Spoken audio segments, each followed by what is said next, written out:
misy mikarakara mitoatsy am'ireny kely fitiavategna mababanagnaraneny nahitany soa hafako nariananasa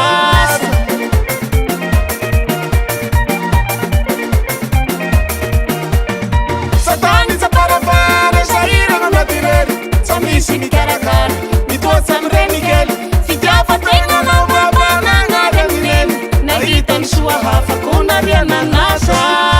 neny manianao rateo agnilanao tsalijaly toy izao reny kely tsa misy manamenaka hafa ianene mamagna reny niteraka neny manianao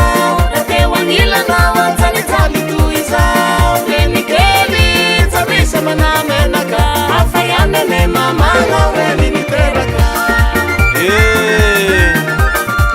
anengenanao io baba tao moa ramba enanao mama zao irako zao alahelo sy ranomason'omba iainany zanakao baba nantenay nakanefa re simbako simba ny avenirako tena potika ny oavy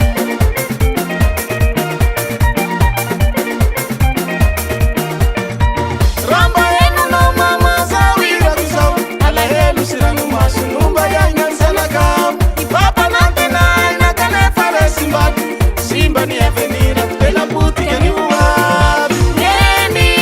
manianao rateo agnilanao tsalijaly toy izao reny kely tsa misy manamenaka hafa ianene mamagna reny niteraka neny manianao rateo agnilanao tsalijaly toy izao reny kely tsa misy manamenaka hafa ianene mamagna reny niteraka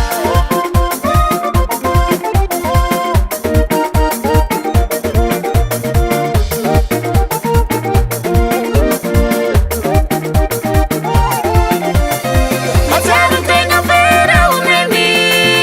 ahilikilikiny reny kely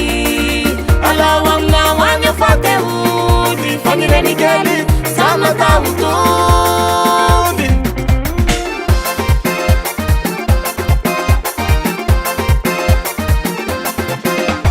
vitananoko vero ratsy ka leoko ny aho maty mafiloatsany manjogo ka mampamoy fo mialatsigny aho zagnahary tsazakako ny mijaly mangidy tena makivy mangidy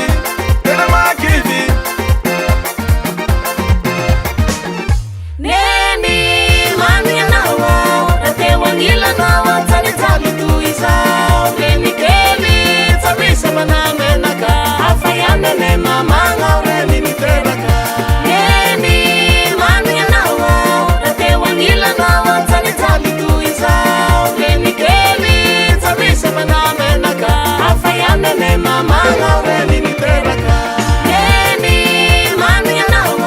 rateo agnilanao tsalijaly toy izao reny kely tsa misy manamenaka hafa ianene mamagna reny niteraka neny manianao rateo agnilanao tsalijaly toy izao reny kely tsa misy manamenaka hafa ianene mamagna reny niteraka Jaya Production. Tita Studio.